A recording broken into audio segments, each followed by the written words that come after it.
Welcome everyone, good afternoon সবাইকে। তো কেমন আছো সবাই? আজকে ভিডিওটা এএনএম জেএম সংক্রান্ত।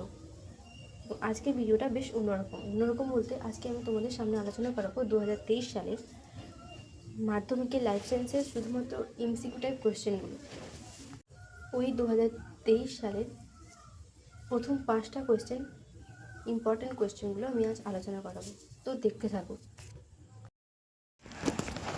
তো কোয়েশ্চেনটা কী দিয়েছে দেখে নাও। কোয়েশ্চেনটা দিয়েছি, নিচের কোনটি অ্যাকশনের গঠন সংক্রান্ত বৈশিষ্ট্য নয়। তো অ্যাকশনের গঠন সংক্রান্ত বৈশিষ্ট্য নয় বলেছি। তো অ্যাকশনের ক্ষেত্রে আমরা জেনারেলি যেটা ব্যাপারটা দেখি সেটা কী বলো তো, অ্যাকশনের ক্ষেত্রে 4টা জিনিস আমাদের মনে রাখতে হবে। সেই 4টা জিনিস কী বলো তো, একটা হচ্ছে সোয়ান কোষ, একটা হচ্ছে অ্যাক্সোলেমা, আর একটা হচ্ছে এই যে সোয়ান কোষ তার চারিপাশে একটা অংশ থাকে, বোঝা গেল? এই অংশটাকে বলা হয় মায়োলিন শীথ। আর এই যে মায়োলিন শীথ তার মিডিলে একটা কী থাকে, একটা র্যানভিয়ারে একটা অংশ থাকে। এই যে 4টা ব্যাপার, এই 4টা ব্যাপার নিয়ে কি গঠিত হচ্ছে বলো তো, এই 4টা ব্যাপার নিয়ে গঠিত হচ্ছে অ্যাকশন, এবং এই যে অ্যাকশনটা গঠিত হচ্ছে, এবার এখানে অপশানগুলো দেখে নাও। র্যানভিয়ারে পর্ব, মায়োলিন শীথ, সোয়ান কোষ, 3টে আছে, কিন্তু কি নেই বলো তো, নিজেল দানাটা নেই। নিজেল দানাটা কি? নিজেল দানা কিন্তু কখনোই অ্যাকশনের গঠন সংক্রান্ত বৈশিষ্ট্য হতে পারে না। কিন্তু কেন হতে পারে না? কেন বলতে, নিজেল দানা হচ্ছে আমাদের কোষদেহের মধ্যে থাকে, ঠিক আছে? তো সেই কারণে কি হয়, আমাদের এটি হচ্ছে অ্যাকশনের গঠন সংক্রান্ত বৈশিষ্ট্য হতে পারে না। বোঝা গেল ব্যাপারটা? এরপরে নেক্সট কোয়েশ্চেন কী দিয়েছে, যে নিচের কোনটি এডিএইচ হরমোনের কাজ? এডিএইচ হরমোনের কাজ জানতে চেয়েছে। তার মানে সবার প্রথমে আমাকে জানতে হবে যে এডিএইচ হরমোনের ফুল ফর্মটা কী বা ফুল নেমটা কী। এবার ফুল নামটা হচ্ছে এর অ্যান্টিডাই ইউরিয়াটিক হরমোন, ঠিক আছে? অ্যান্টিডাই ইউরিয়াটিক হরমোন যে বললো। এবার কি বলেছে যে এর কাজটা কী, মানে অ্যান্টিডাই ইউরিয়াটিক হরমোন এর কাজটা কী। এবার অপশানের সবার শেষ থেকে যদি আমি শুরু করি তাহলে আমরা দেখতে পাবো কি, সবার শেষে আমার কী দিয়েছে, যে স্নায়ুতন্ত্রের বিকাশ ঘটাচ্ছে এবং স্বাভাবিক ক্রিয়া বজায় রাখছে, ঠিক আছে? তো এই যে বলেছে যে স্নায়ুতন্ত্রের বিকাশ ঘটেছে আর স্বাভাবিক ক্রিয়া বজায় রাখছে, সেটা কিন্তু কি করে জানো? সেটা একমাত্র এই হরমোনটা করে। কোন হরমোন বলতো?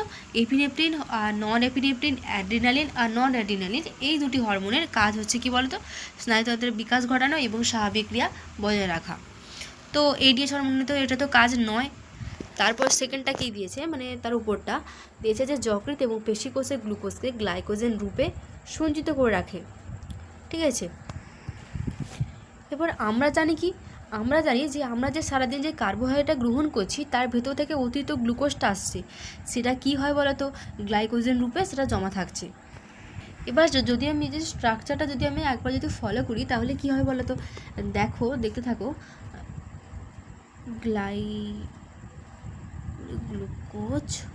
গ্লুকোজ কি হচ্ছে, কোন প্রসেসের মাধ্যমে আসছে বলো তো, গ্লাইকোজেন এই প্রসেসটার মাধ্যমে আসছে। এবার এসে এখানে কি করছে, মানে যে প্রসেসের মাধ্যমে এটা যে ঘটছে সেটা কি বলে, গ্লাইকোজেনেসিস এই প্রসেসটার মাধ্যমে ঘটছে।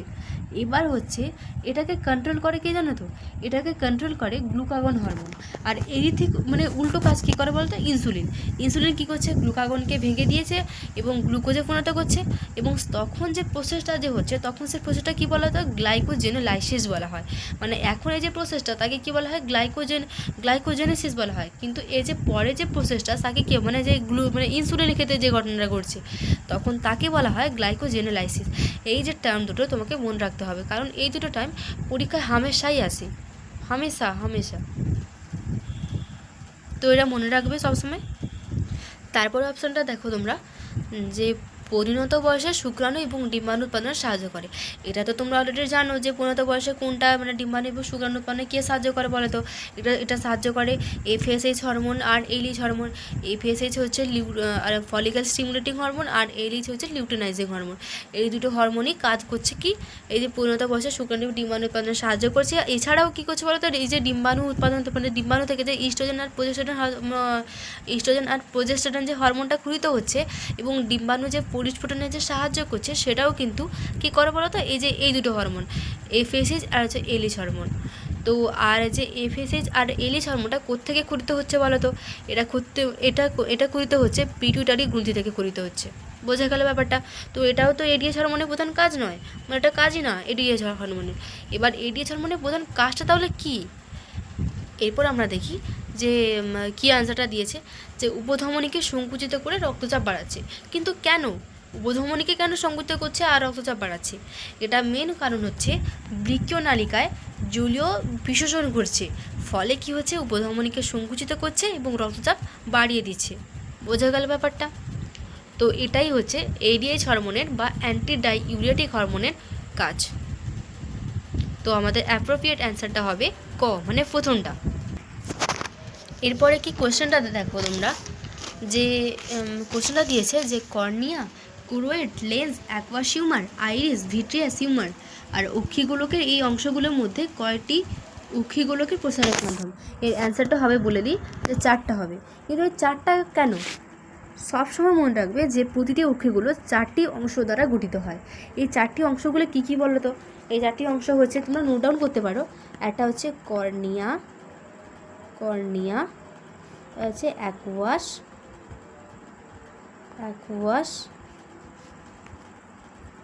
অ্যাকুয়াসটা কী অ্যাকুয়াস বলো তো? অ্যাকুয়াস হিউমারটা। আর এটা হচ্ছে লেন্স, তারপর আরেকটা হচ্ছে হিউমার। এটা হিউমারটা হচ্ছে ভিট্রাস হিউমার। আর এই যে ভিট্রাস হিউমার না, এই ভিট্রাস হিউমারকে বলা হয় তরল জেলি। একে বলা হয় তরল জেলি। বোঝা গেল? আর যদি কোনো কোশ্চেন ধরো এলো যে জলীয় হিউমার কাকে বলে, অফকোর্স কিন্তু এটাই হবে। কোনটা হবে বলো তো? এই যে হিউমার মানে ভিট্রাস হিউমারকে বলা হয় জলীয় হিউমার বা তরল জেলি। মনে থাকবে সবসময় এটা। তো এটা হলো, তাহলে এর অ্যান্সারটা হলো কি 4টা। এরপরে নেক্সট কোয়েশ্চেন দেখো, বলেছে যে নিউক্লিওটাইডের রাসায়নিক উপাদান সংক্রান্ত নিচের কোনটি সঠিক? নিউক্লিওটাইডের উপাদান বলেছে, তাই তো? তো নিউক্লিওটাইড মিন কি? নিউক্লিওটাইড মিন হচ্ছে ডিএনএ। আর সবসময় মনে রাখবে যে একটা নিউক্লিওটাইডের 3 ধরনের জিন থাকে। এই যে 3 ধরনের জিন, তারা কারা কারা বলো তো? একটা হচ্ছে 5 কার্বনযুক্ত সুগার, আর এই 5 কার্বনযুক্ত সুগার কী বলে? পেন্টোজ সুগার বলে। এবার হচ্ছে এটা হচ্ছে পেন্টোজ সুগার। আর একটা কী থাকে বলো তো? আরটা থাকে নাইট্রোজেনযুক্ত ক্ষারক থাকে। এই নাইট্রোজেনযুক্ত যে ক্ষারক, তারা কারা? তারা হচ্ছে কী বলো তো? এই যে অ্যাডেনিন, মানে যে পিউরিন পিরিমিডিন যে বেসগুলো, বেসগুলো কোনগুলো? অ্যাডেনিন আর হচ্ছে গুয়ানিনটা কি হচ্ছে? পিউরিন। আর হচ্ছে কি বলে সাইটোসিন, থাইমিন, এটা হচ্ছে পিরিমিডিন। আর আয়নের ক্ষেত্রে তো থাইমিন থাকে না, তার বদলে রিপ্লেস করে গিয়ে ইউরাসিল থাকে। এবং এগুলো কী বলো তো? এগুলো হচ্ছে নাইট্রোজেনযুক্ত ক্ষারক, এবং এরা হচ্ছে থাকছে সেকেন্ডটায়। কোথায় থাকছে? এটা হচ্ছে নিউক্লিওটাইডের মধ্যে থাকছে, মানে 5 মধ্যে শর্করা থাকছে, আর হচ্ছে নাইট্রোজেনযুক্ত ক্ষারক থাকছে, আর একটা কি থাকে? ফসফেট যৌগ থাকে। বোঝা গেল? মানে ফসফরিক অ্যাসিড থাকছে। এবং এই যে ফসফরিক অ্যাসিডটা একসঙ্গেই থাকে, মানে 5 কার্বনযুক্ত শর্করা, নাইট্রোজেনযুক্ত ক্ষারক এবং ফসফরিক অ্যাসিড একসাথে মিলে গিয়ে কী হচ্ছে জানো? নিউক্লিওটাইড গঠন করছে। বোঝা গেল? তো আমাদের রাইট অ্যান্সারটা কোনটা হবে? এই যে ঘয়ের দাগ বলতে এই যে দেখো, যে ঘয়ের দাগ বলেছে না, 5 কার্বনযুক্ত শর্করা, নাইট্রোজেনযুক্ত ক্ষারক আর ফসফরিক অ্যাসিড সমান নিউক্লিওটাইড। এটাই হচ্ছে আমাদের সঠিক অ্যান্সার। বোঝা গেল ব্যাপারটা? তারপরে আমাদের বলেছে কলাম মিলাতে বলেছে, ঠিক আছে? তো কলাম যখন মেলাতে বলেছে, কি দিয়েছে দেখে নাও। একদিকে রয়েছে পরাগযোগের পদ্ধতি, আরেকদিকে রয়েছে উদ্ভিদের নাম। এবার পরাগযোগের পদ্ধতি যেখানে দিয়েছে, সেখানে কি বলেছে? বায়ু পরাগী, মানে বায়ু দ্বারা পরাগযোগ হচ্ছে। সেটা কি আম হতে পারে? কখনোই না। বায়ু দ্বারা পরাগযোগ কী হবে? ধান হবে। এরপরে কি দিয়েছে? জল পরাগী। মানে জল দ্বারা পরাগযোগ। কোনটা হচ্ছে? নিশ্চয়ই ধান তো হয়ে গেল, এটা তো হবে না। তাহলে কোনটা হবে? হাইড্রিলা হবে। হাইড্রিলা আরেকটা মানে হচ্ছে পাতা ঝাঁঝি। এবং হচ্ছে এটা হচ্ছে জল পরাগী গেল। এবং হচ্ছে পতঙ্গ পরাগী, মানে পতঙ্গ দ্বারা তোমার পরাগযোগ ঘটছে। পতঙ্গ দ্বারা পরাগযোগ, তাহলে কোনটা হবে আমার? পতঙ্গ দ্বারা পরাগযোগ আমার ঘটবে কি? আম হবে পতঙ্গ দ্বারা পরাগযোগ। বোঝা গেল ব্যাপারটা? এবার হচ্ছে পক্ষী পরাগী। পক্ষী পরাগী যেটা দিয়েছে, পক্ষী পরাগী কি পলাশ হবে, এটা কিন্তু ঠিক দিয়েছে। পক্ষী পরাগী পলাশ হবে, শিমুল হবে। যদি কোনো কারণে যদি এখানে তো থাকে যে পলাশ শিমুল, অফকোর্স কিন্তু এটাই হবে, মানে পক্ষী পরাগী হবে।